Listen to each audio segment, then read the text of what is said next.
copo com água, meu queridão, para mim. Marcos capítulo 13, verso 33. Eu não sei que horas são, porque eu não estou sem relógio aqui, tá? Qualquer coisa. Como é esse daqui? Isso aí é só amassar, não tá aqui, já estou situado. Que senão, né? Marcos capítulo 13, verso 33. Jesus diz assim, com o tema, o sermão profético continua, e ele fala sobre a vigilância. Ele diz assim, no verso 33, olhai, vigiai e orai, porque não sabeis quando chegará o tempo. Agora vamos ler esse texto em voz alta no tempo 3. 1, 2, 3.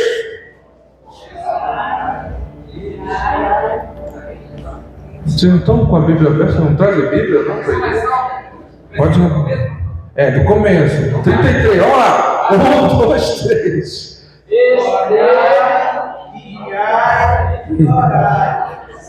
É o 33. É o 33, vocês estão lendo? De novo, pode ler com a versão que está aí, não tem problema nenhum não. Eu quero que você leia em voz alta e forte, tá bom? No tempo 3, vamos lá. 1, 2, 3. Olhai, vigiai e orai, porque não sabeis quando chegará o tempo. Amém. Pode sentar. Aqui uma Bíblia fala de uma forma, outra de outra forma. Mas Jesus usa essas 3 palavras: olhai, vigiai e orai. Então repita comigo: olhai, vigiai e orai. Olhai, vigiai e orai. 3 advertências de Jesus para o cristão. Então Jesus está falando sobre essas 3 advertências aqui no texto. Jesus ele vai pedir cautela, vigilância e oração para os seus discípulos. Para que a gente viva nesse mundo que é tão perturbado e conturbado, o cristão precisa ser cauteloso e vigilante e perseverante na oração. Então, a primeira coisa que ele fala é: olhai. Quem está me ouvindo, diga amém. A primeira recomendação de Jesus é essa: olhai. Quando ele fala isso, ele está dizendo que a gente precisa ter atenção, cautela e manter a nossa visão focada nas coisas de Deus. Ele está dizendo: tenham atenção com as minhas coisas, olhai, presta atenção, toma cuidado, fique atento. Eu quero que você vai ler comigo agora 2 textos que falam sobre isso. Isaías 45, verso 22. Vamos procurar compreender e entender isso. Isaías 45, verso de número 22. Pode abrir aí a sua Bíblia e nós vamos ler. Isaías 45, 22. Se algum irmão encontrar, pode ficar à vontade para ler. Isaías 45, verso 22. Olha o que Deus diz. Obrigado. Olhai para mim e sede salvos, todos os confins da terra, pois eu sou Deus e não há outro. Olha o que Deus diz. Olhai para quem? Para o pastor? Não. Diga, pessoal, vocês estão com medo, é? Não. O que ele diz? Olhai para a placa da tua igreja? Não. Para te ser salvo? Não. Olha para a carteira de membro da Assembleia de Deus em Portel. É isso que ele diz? Não. Não. Deus diz: olhai para mim e vocês serão salvos. Ele faz questão de dizer nos limites da terra, isto é, toda a terra, porque eu sou o único Deus e não há outro, disse o Senhor na boca de Isaías. Eu sou Deus e não há nenhum outro além de mim. Isso aqui é uma coisa interessante. Deus está falando para o seu povo, chamando eles para o arrependimento e reafirmando a sua soberania como o único e verdadeiro Deus. Hoje a gente vive em um mundo onde muitas pessoas estão buscando salvação em ideologias, cargos, status, dinheiro, corrupção e tantas coisas mais. No entanto, Deus continua nos chamando a olhar para Ele como a única fonte de salvação e esperança. Deus está falando com alguém aqui nessa noite, dizendo assim: olhe para mim e serás salvo.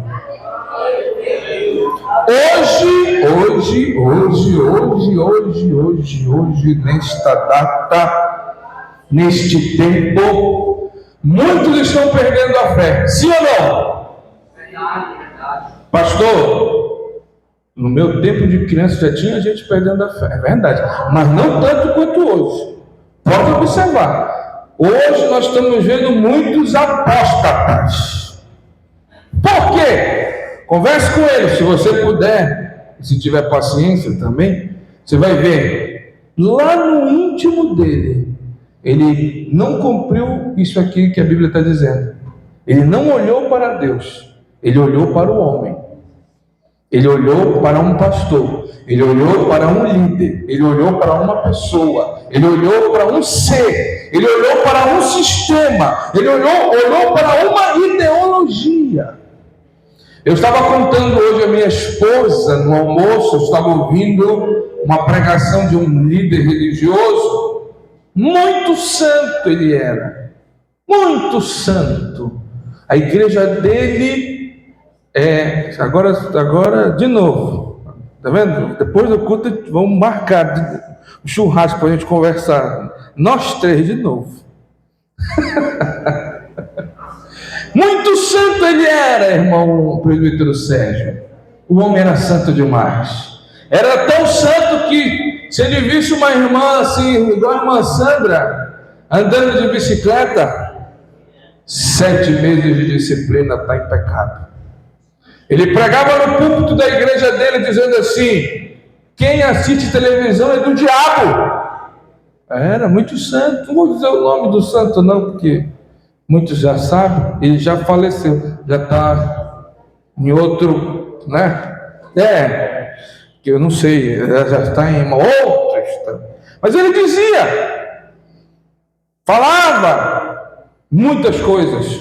Eu disse à minha esposa, ele foi a minha primeira grande decepção na igreja. Porque um dia eu ouvi a rádio de tarde, ele fazia o programa Voz da Libertação à tarde. Eu ficava grudado no rádio ouvindo. Caros ouvintes desta programação, está começando agora a Voz da Libertação com o missionário fulano de tal. A primeira coisa que eu ouvi que me decepcionou foi: quem sair dessa igreja vai para o inferno, ele disse. Aquilo ali já foi mexendo comigo, disse: poxa vida, mas por que ele faz isso? Depois que eu me envolvi assim na obra de Deus, ali no Boulevard, na Castilho França, a sede da igreja dele ficava lá, eu me envolvi com os pastores da igreja, que eu sempre fui muito bom de relacionamento. Eu disse à minha esposa, eu ia nos montes, eu orava com eles nos montes, eu participava das programações, eu me envolvi de fato, e eu comecei a ouvir, e aconteceu algo com aquele homem, que o filho dele viu ele fazendo, praticando, reuniu a família, e disse: vamos tirar o papai do cargo, já era para ele. Ele se trancou no banheiro, ligou para o advogado, disse assim: estão me mantendo em cárcere privado. Chamou a polícia, foi um escândalo. Eu disse para minha mulher, aquela foi marcante para mim, foi a minha primeira decepção com um homem de Deus. Mas em nenhum momento, depois daquilo, tive várias decepções com homens de Deus, homens do altar, pastores, líderes, amigos que estavam ao meu lado, que eu ajudei, que se levantaram, engordaram, comeram, viveram, dei dinheiro, dei comida, dei roupa, dei tudo e depois me traíram. Aconteceu comigo isso. Aquela foi a primeira, mas depois vieram outras.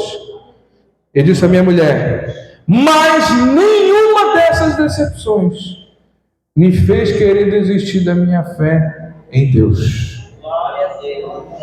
Muito pelo contrário, aquilo ali me fortaleceu mais a acreditar no que diz em Hebreus capítulo 12, verso 2. Abra sua Bíblia e leia o que está escrito em Hebreus capítulo 12, verso 2.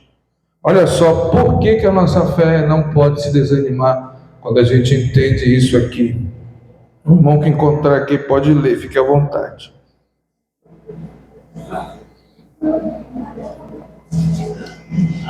Hebreus capítulo 12, verso 2. Olhando firmemente para o autor e consumador da fé, Jesus, o qual em troca da alegria que estava proposta, suportou a cruz, não fazendo caso de ignomínia, e está sentado à destra do trono de Deus. Olhando firmemente para Jesus, Ele é o autor e consumador da nossa fé. O livro de Hebreus, você sabe, foi escrito para Hebreus, o livro de Hebreus ele foi escrito para cristãos que estavam sofrendo perseguição e tentados a voltar ao judaísmo. O autor exorta aqueles crentes a manter os olhos fixos em Jesus, que é um exemplo perfeito de fé e perseverança. Então ele diz, repita comigo, olhando, mais forte, olhando firmemente para Jesus. O que isso quer dizer?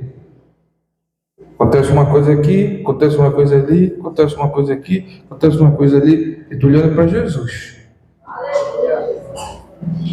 Você viu o que aconteceu com o pastor falando de tal? Eu estou olhando para Jesus. Vem cá, Fernando. Vem cá. Pega o microfone. Tu vai ser o que manda a mensagem. Viu o que aconteceu com fulano? Viu o que aconteceu com o pastor? Viu o pastor que roubou? Viu isso? Começa a falar assim. Vai, fala. Vai, irmão, fala. Você viu o que aconteceu com aquele pastor lá daquela igreja famosa, grande? Eu estou olhando para Jesus. Não, mas aquele irmão, aquele que cantava muito na igreja, agora está cantando no mundo. Eu estou olhando para Jesus. Aquele outro irmão também, aquele líder religioso, grande homem de Deus, e agora foram dito que ele até adulterou e tudo mais. Eu estou olhando para Jesus. Já desisti já, irmão. Eu estou olhando para Jesus. Eu estou olhando para Jesus. Glória a Deus. Eu estou olhando para Jesus. E você? Eu estou olhando para Jesus. Eu estou olhando para Jesus. Eu estou olhando para Jesus. Estou olhando para Jesus. Eu estou olhando para Jesus. Vamos glorificar o Senhor agora, irmãos. Eu estou olhando para Jesus. Firmemente para Ele. Porque Ele é o autor e consumador da minha fé.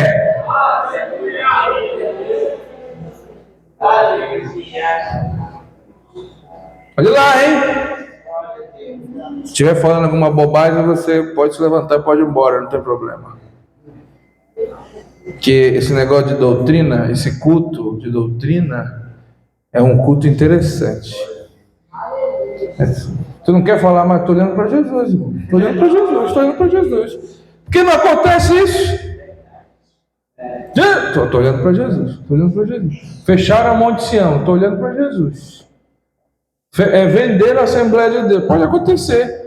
Que estão vendendo igreja aí como vende fazenda com boi dentro, de porteira fechada. Outro dia, eu não sei quem foi que me falou que aqui na Portelinha um pastor comprou a igreja com todos os crentes dentro.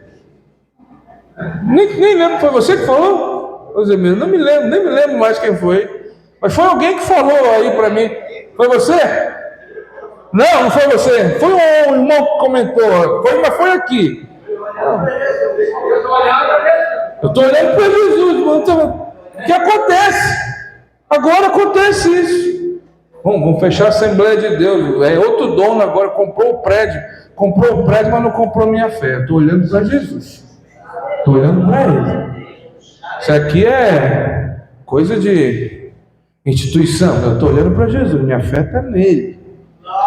É o que o escritor dos Hebreus está tentando explicar e conduzir os crentes a entender. Quem está a me entender até aqui, diga amém. Deus continua te chamando para olhar para Ele. Agora, com toda a licença do mundo, pergunte aí para esse crente que está do seu lado: e aí, irmão, tu está olhando para quem? Pergunte aí, está olhando para quem? Eu gosto tanto daquele pastor, tanto Jimmy Swaggart. Quando ele caiu, tantos caíram com ele. Cara, a fé estava apoiada no Jimmy Swaggart. Eu gosto tanto daquele. Se ele deixar, eu vou deixar também. Não. Jesus está dizendo: olhai para mim, fica atento, não deixe as distrações te tirarem do foco da tua fé, que tem que ser o Senhor Jesus. A segunda coisa que ele diz é: vigiai. Repita comigo a palavra vigiai. Jesus, ele está exortando os crentes a manterem a vigilância. Foi um ponto forte do ensinamento dele a respeito da sua segunda vinda. E muitos dizem sobre a segunda vinda de Jesus: vigia, irmão, para a segunda vinda de Jesus. Eu estou vigiando todo dia. Viu? Jesus pode voltar, inclusive até agora. Pode voltar. Mas ele também pode voltar. Inclusive, Jesus disse assim, Mateus capítulo 26, versículo 41. Olha só. 26, 41. Abra aí a Bíblia. Você encontrou, Suelen? Mateus 26, 41. Está fazendo igual a minha irmã. Minha irmã era assim também. Depois eu te conto a história dela. Mateus 26, 41. Olha o que Jesus disse. Quem encontrou pode ler. Diz assim, versículo 41, Mateus 26, 41.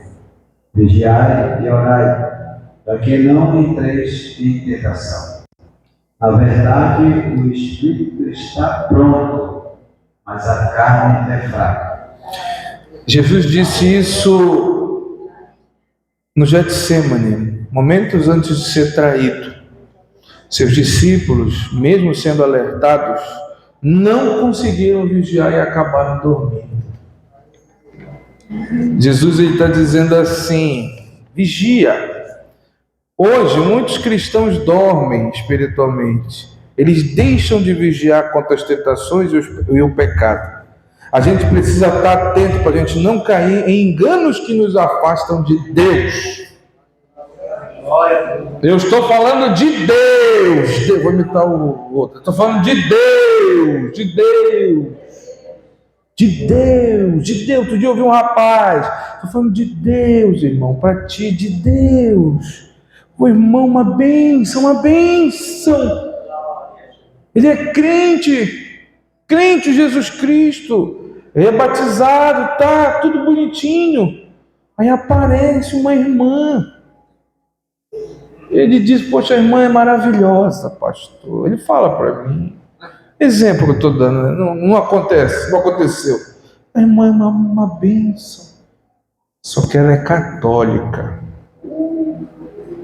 Até aí não tem problema. Tem bons católicos, né? Só que ela mora sozinha com a avó. Ela quer que eu vá lá conversar. Irmão! Irmã!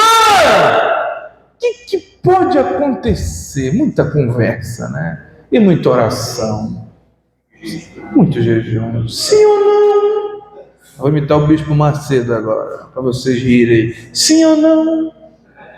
Jesus está dizendo, o Espírito está preparado, mas a carne é fraca. Ele está dizendo que a gente precisa estar atento. Atento. Que sempre está acontecendo alguma coisa. Sempre vem alguma coisa. Sempre está. Aí, o inimigo, ele está investindo na tua vida. Porque tem uma coisa que é muito preciosa. Não é o dinheiro, não é a beleza, não é a juventude, não é o terreno, não é nada disso. É a alma, é a nossa alma. O Senhor Jesus, ele disse uma vez assim: vigiai, pois, a todo tempo. Inclusive, abra aí Lucas 21, 36. Jesus diz, Lucas 21, 36, ele diz: vigiai, pois, a todo tempo, orando para que possais escapar de todas essas coisas que têm de suceder e estar de pé na presença do Filho do Homem. O Senhor Jesus estava falando dos sinais do fim dos tempos e estava advertindo os seguidores para que eles estivessem preparados para esse momento. Só que ele diz: vigiai, pois todo tempo. Repita comigo a palavra todo tempo. Todo tempo. Todo tempo. Todo tempo. Agora tem crente que só quer vigiar na época da festa. Verdade. Não é em Quaraci, aqui não tem. Ele só quer vigiar. O que mais? Aniversário da Assembleia de Deus, 70 anos, vai fazer esse ano, 70. Não, agora eu vou vigiar. Que a Assembleia de Deus vai fazer 70 anos. Eu já mandei comprar meu terno, já comprei a minha gravata, emblemão dos 70 anos da Assembleia de Deus na lapela do meu terno. Agora eu estou vigiando, viu, irmão? O diabo não vai me derrubar. Só agora. Acabou a festa. Ah, meu Deus, me ajuda. Você não vê isso por aí, não? Irmão, estou vigiando. Estou fazendo 40 dias de jejum. Estou vigiando. Jesus está dizendo, não é para te vigiar só quando tu faz 40 dias de jejum, não é para te vigiar só na época da festa, não é para te vigiar, não, é para te vigiar em todo o tempo. Repita de novo, em todo o tempo. Em todo o tempo. Em todo o tempo. Olha lá, hein? Quando você dá um descuido, o inimigo vem e te engana. Pelo menos é assim, né? Comigo é assim, né? Pode ser que com você seja diferente. Dá um descuido. A minha esposa estava me falando isso. Você sabe que eu me esforço tanto para agradar minha esposa? Tanto. Estava falando para ela hoje. Hoje ela até chorou na porta de casa. Daqui ela chorou lá, agradecendo a Deus.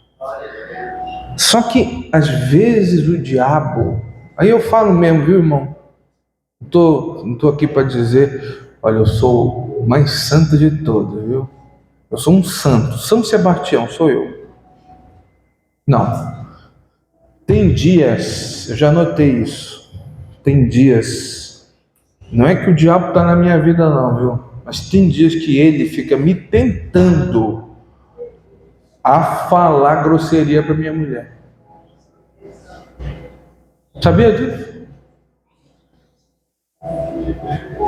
Isso é uma tentação também. Porque às vezes eu fico Sabe, eu já falei que eu me tranco no banheiro, né? Vocês acham graça? Eu noto, e a minha esposa até já sabe, porque ela diz que quando eu fico chateado, eu mudo a minha expressão. Eu até me calo, porque às vezes vem aquela vontade de falar uma barbaridade. Não posso. Sabe por quê? Vou dar uma pequena pincelada aqui. A mulher, temos mais mulheres aqui hoje do que homens, mas os homens podem aprender, os solteiros e os casados, principalmente os solteiros, né, que querem casar, vão logo aprendendo como é, né? E os casados a gente vai melhorando, todos nós vamos melhorando. A mulher, ela tem pelo menos 4 ciclos no mês de emoção, de emoções. Tem 4. Tem dia que ela está muito feliz, tem dia que ela está muito brava, tem dia que ela está meio alegre, tem dia que ela está irritada, querendo dar bicuda na panela lá na cozinha. 4 no mês. E cabe a nós homens, que temos só um, e meio assim, saber lidar com isso. Então você, bonitão, que quer casar, tá aí andando nas praias, né, nas redes sociais, querendo encontrar a sua gatinha, preste atenção! Não vai maltratar a mulher, que isso é pecado. E o diabo fica tentando os homens crentes, principalmente isso, porque o homem crente não trai a mulher. Ele não trai a mulher dele. Né, Ela? Eu estava conversando com o Cleudo outro dia. Escuta essa. O Cleudo, o meu amigo Cleudo Gomes, estava lá na mesa comigo. Na última vez que ele veio pregar aqui. Aí não sei o que aconteceu, uma moça curtiu uma foto dele no Instagram. Aí a Carol estava comentando, aí a Camila disse, olha, a fulana de tal curtiu a tua foto, tu viu? Aí ele disse, não, pelo amor de Deus, não, ela não curtiu, não, é mentira, não fala com a minha mulher, não faça isso. Eu disse, não, pá, calma, isso é só um comentário, não, mas eu juro, não tem nada a ver com isso. Porque o homem crente não trai a mulher, né, Rosemiro?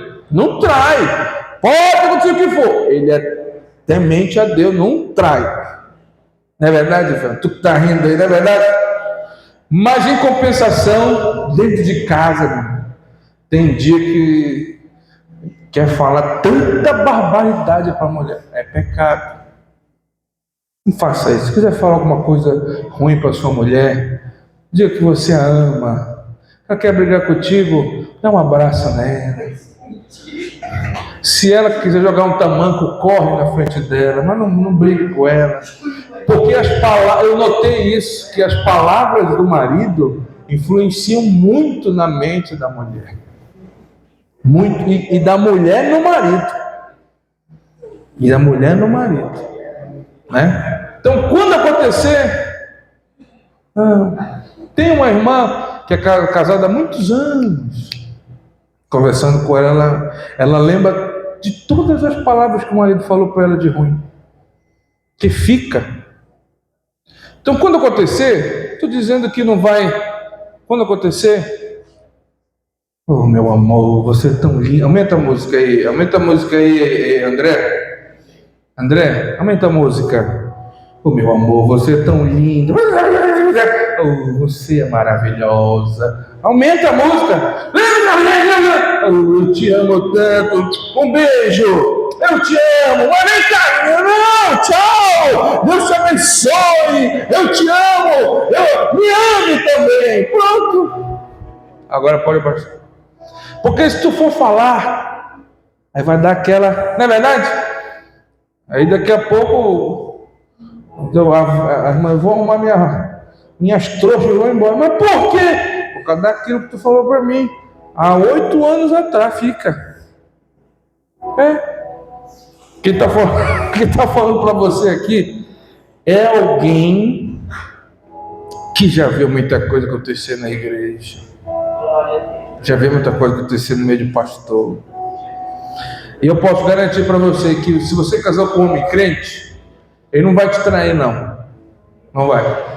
Mas, em compensação, o inimigo vai querer usar palavras ruins para mastigar o teu coração. Então, os homens não vamos cair nessa tentação. Amém? Agora, a última, para a gente encerrar. Ele diz: orai.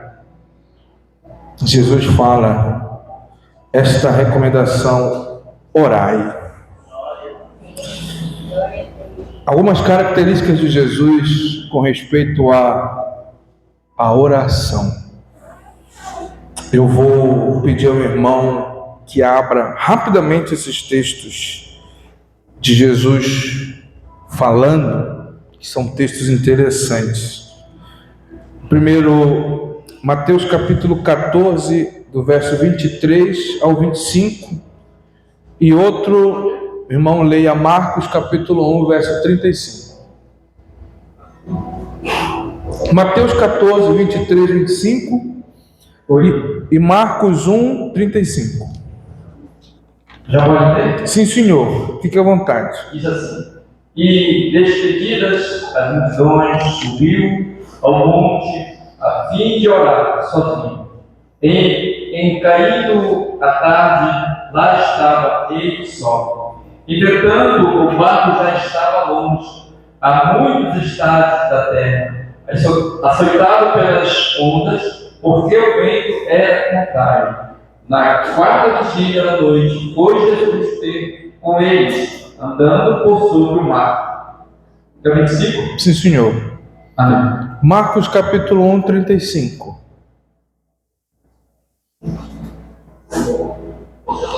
Marcos 1,35. E de madrugada, tendo se levantado, bem antes de o dia raiar, saiu para um lugar a sós e ali orava.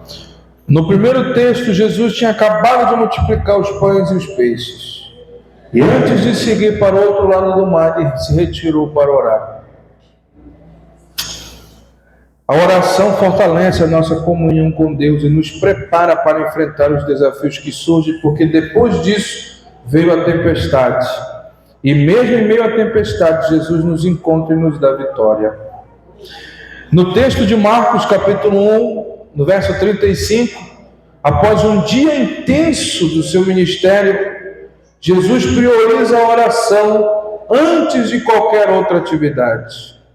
A oração deve ser a nossa primeira atividade do dia, colocando Deus no centro de tudo o que faremos. Os crentes que estão aqui nesta noite, agora um irmão procura Lucas 5,16 e Lucas 11, do verso 1 ao 13. Mas os irmãos que estão aqui, quando os irmãos estão achando o texto, você percebe, se algum irmão entender isso e acontecer com você, você diga amém, tá bom?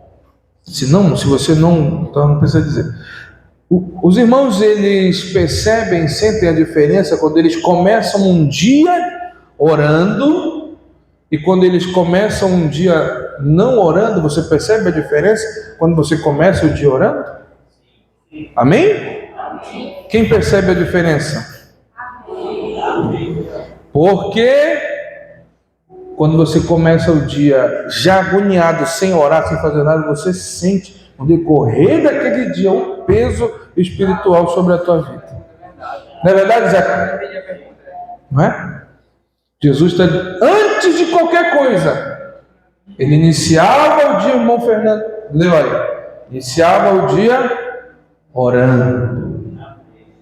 Jesus, e você? O que você faz no começo do seu dia? Aí, meu, já acordo atrasado para ir para a escola.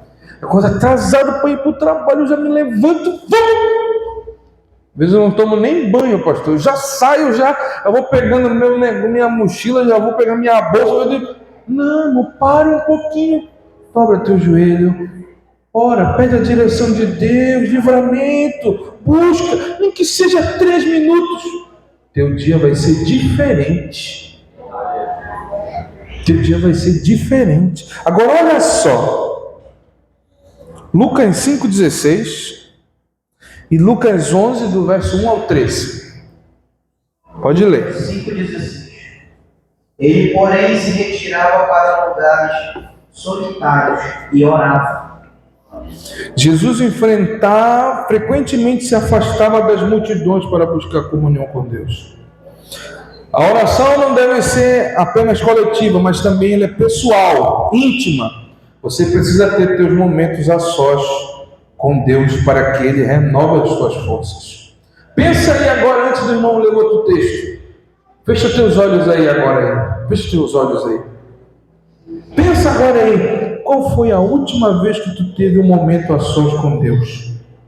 Sozinha, sozinho, pedindo força, buscando lágrimas, soluços, pedindo a direção do Senhor. Qual foi o último dia que você teve essa atitude espiritual na tua vida?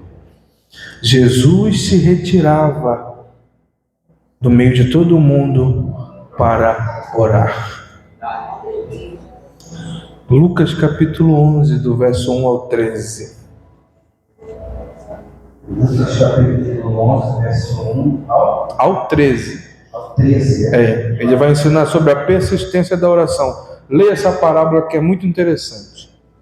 E aconteceu que, estando ele a orar, em certo lugar, quando acabou, e disse um dos seus discípulos: Senhor, ensina-nos a orar, como também João ensinou os seus discípulos. E ele lhe disse: quando orar, dizei: Pai, santificado seja o teu nome, venha o teu reino, dá-nos cada dia o nosso pão cotidiano, perdoa-nos os nossos pecados, pois também nós perdoamos a qualquer que nos deve, e não nos conduza à tentação, mas livra-nos do mal. Disse-lhe também: qual de vós terá um amigo que, se for procurado à meia-noite, lhe disser: amigo, empresta-me 3 pães, pois que um amigo meu chegou à minha casa, vindo em caminho, e não tenho o que apresentar. Se ele, respondendo de dentro disser: não me importune, já está a porta fechada, e os meus filhos estão comigo na cama. Não posso levantar-me para dar. Digo-vos que, ainda que se não levante e dar-lhes por ser seu amigo, levante-se, todavia, por causa da sua importunação, e lhe dará tudo o que houver nisto. E eu vos digo a vós: pedi e dar-se-vos-á, buscai e achareis, batei e abri-se-vos-á, porque qualquer que pede recebe, quem busca acha, e a quem bate abre-se-lhe-á. E qual pai dentre vós que, se um filho lhe pedir pão, lhe dará uma pedra? Ou também, se lhe pedir peixe, lhe dará por peixe uma serpente? Ou também, se lhe pedir um ovo, lhe dará um escorpião? Pois se vós, sendo maus, sabeis dar boas dádivas aos vossos filhos, quanto mais dará o Pai Celestial, o Espírito Santo, àquele que lhe pedir. Jesus estava falando. Os discípulos viram Jesus orando e ele pediu que os ensinasse a orar. Ele fala aí sobre a importunação. Você já teve alguém que te importunou muito na vida? Ele era uma pessoa chata, ficava te perturbando, né? Se você estivesse devendo ele te ligar, não vai me pagar, não. Até que, inclusive, tem um áudio para mostrar para vocês depois, de uma pessoa que mandou para mim algo assim também esses dias. Jesus está falando sobre isso, irmã Rayara. Por quê? Porque Deus deseja que nós sejamos persistentes na oração. porque Ele ouve e responde segundo a sua vontade. Agora, para concluirmos a pregação, vamos ler 2 textos da Bíblia. Atos capítulo 1, do verso 13 ao 14. Diz assim: e entrando, subiram no cenáculo onde habitavam Pedro, Tiago, João, André, Felipe, Tomé, Bartolomeu, Mateus, Tiago, filho de Alfeu, Simão, o Zelote e Judas de Tiago. Todos estes perseveravam unanimemente em oração e súplicas com mulheres e Maria, mãe de Jesus, e com seus irmãos. Após Jesus ascender para o céu, os discípulos se uniram em oração, aguardando o cumprimento da promessa do Espírito Santo. Olha só que coisa interessante. A unidade na oração traz avivamento e cumprimento das promessas de Deus na vida da igreja. Paulo, na primeira carta dele aos Tessalonicenses, capítulo 5, verso 17, ele diz: orai sem cessar. A oração sem cessar não significa estar todo o tempo de joelho, mas em viver em constante dependência e diálogo com Deus. Jesus adverte: olhai, vigiai e orai. Advertências para mim, advertências para você. Olhai, vigiai e orai. Nós precisamos entender, aplicar e compreender essas coisas. A Bíblia mostra, Jesus mostra e a experiência mostra que um crente que tem essas 3 coisas dificilmente ficará aqui quando Jesus voltar, e dificilmente vai escandalizar o reino de Deus aqui, e dificilmente não será um exemplo para as pessoas, porque o inimigo está trabalhando assustadoramente nesse tempo para destruir a igreja de Deus. Não destruir uma instituição apenas, não, mas destruir a fé das pessoas, fazer com que elas desacreditem em Deus. E não tem como a gente firmar nossa fé sem oração. Então eu quero convidar você a ficar de pé no seu lugar. Fique de pé no seu lugar. Nós vamos encerrar o culto agora. Vai ter ensaio? Vai haver ensaio para os jovens agora, mas eu quero encerrar esse culto cantando o hino que diz: o Senhor da ceifa está chamando. Quem quer vir por mim a proclamar? Abra aí a sua harpa nesse hino e nós vamos cantar. O Senhor da ceifa está chamando. O Senhor da ceifa está chamando. Quem quer ouvir a procurar? 127. Almas que vão chorando sem assassinato. 127. Então fala, Deus. Fala, Deus. Toca-me com brasas do altar. Fala, Deus. Fala, Deus. Sim, alegra atento ao teu mandar. O profeta Deus se aproximando. O considera assim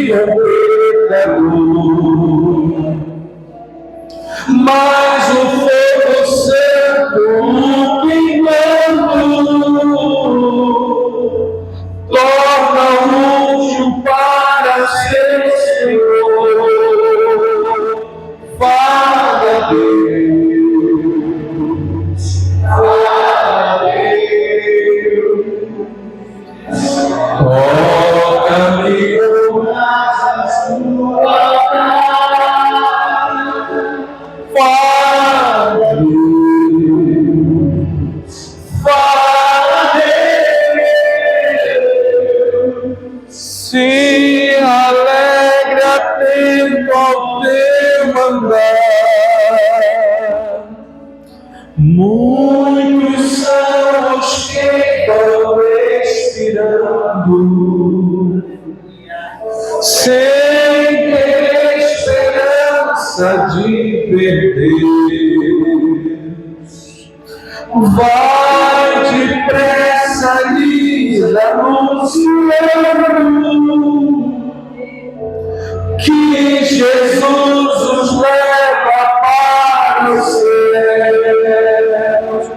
Fala, Deus. Fala, Deus. Toca-me com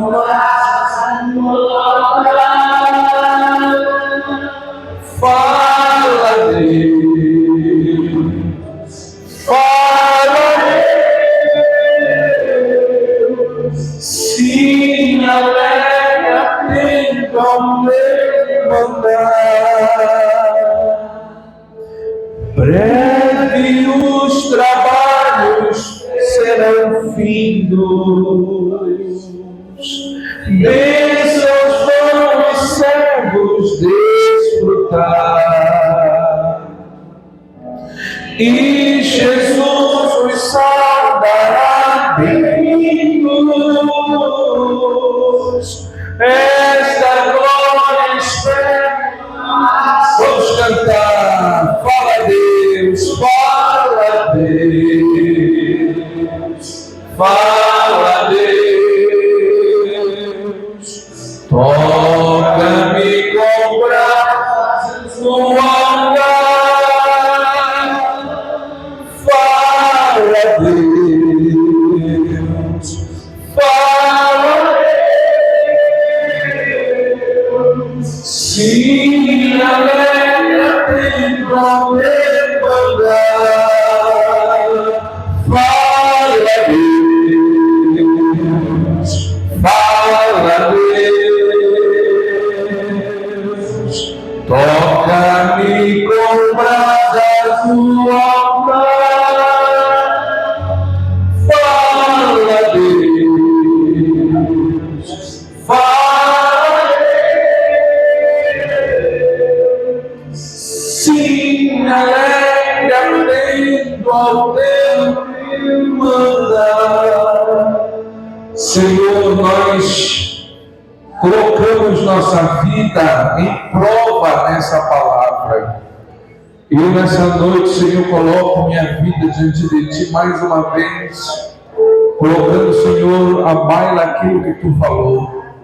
Olhai, vigiai e orai. E esse crente que ora junto comigo, também, Senhor, se coloca como servo que é, pedindo, fala, Deus, toca-me com brasas no altar. Deus, às vezes a gente é tentado a cair numa tentação, seja falando alguma coisa contra nossos filhos, nossas esposas, nossos amigos, alguém às vezes que nos aborrece. O pecado nos seca, querendo nos tirar, Senhor, a certeza de que Tu estás conosco. Mas, Senhor, nos ajuda a olhar, a vigiar e orar. Deus, se há algum crente aqui que não tem tido forças para orar, para se chegar diante de Ti, Senhor, Deus, que Ele possa arranjar, Senhor, dentro do seu ser, forças para se chegar diante de Ti, forças para buscar a Tua presença, forças para se humilhar diante de Ti. Deus, nós queremos subir contigo, mas também queremos ter uma vida justa aqui, Senhor, nessa cidade, nesse bairro. Então, Ajuda-nos. Ajuda-nos, Senhor. Nessa noite nós te pedimos isso. Deus, eu me coloco junto com esse crente para te pedir. Fala, Deus. Toca, Senhor, no meu coração.